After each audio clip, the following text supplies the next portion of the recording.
Good evening, everyone. Thank you so much for joining us for this 10 p.m. digital update. I'm Dawn Baker. I want to remind you that we are broadcasting this newscast right here on our Facebook, our Twitter, Roku, Amazon Fire, WTOC website, and the WTOC app. I want to thank you again, all of you, for joining us this evening. We're going to begin with one of the big stories we've been following throughout the day. Family, friends, and teammates of a Georgia high school football player are devastated. This after he passed away last night from a head injury he received during a game over the weekend. 16-year-old Dylan Thomas from Pike County collapsed on the sidelines Friday night during a home game against Peach State. It is unclear where Thomas was hit. However, his family members say he seemed unfazed by the collision until the second half of the game.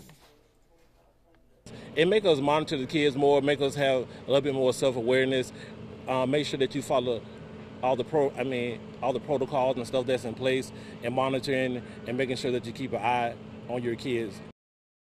And as you just saw there, the Pike County varsity team delivered a touching tribute yesterday as they carried their teammates' jersey onto the home field. Hundreds of fans joined in a prayer with them this evening.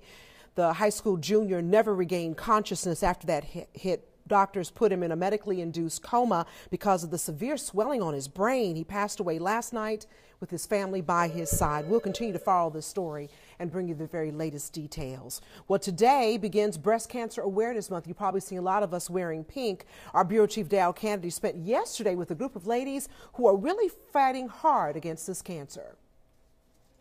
The 20 ladies from Vidalia walked the streets of Atlanta on a mission, raising money to fight breast cancer. My sister is a two-time survivor. Half of our team members has got a survivor or knows somebody that is a survivor. The two teams from Toombs now consider themselves regulars at the Georgia two-day walk for breast cancer called It's the Journey. Diane Green started walking just when it started. I remember thinking to myself, why am I beating myself up? I don't even know anybody with cancer. A few months later, she got her own breast cancer diagnosis.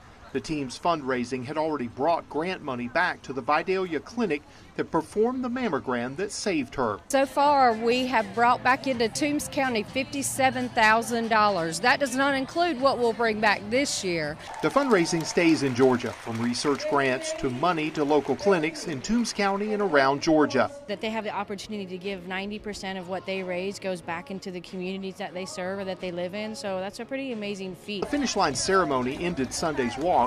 It doesn't end these ladies' mission. As soon as we get done, we'll re-register and start fundraising for next year. For them, it's not an abstract cause, but a fight to help the women in their own hometown.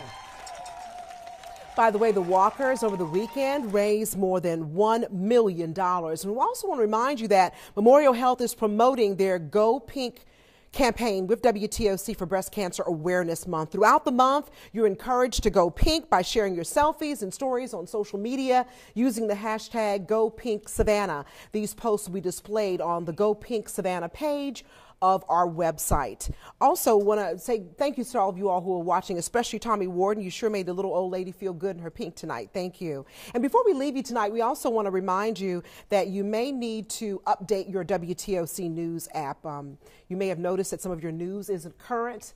We have done some upgrades to our website and to the app, and so we're going to make sure that you all are getting the latest information. You may notice with your app now, if you haven't updated it, that when you touch on an alert, it actually takes you to the home page instead of that one story.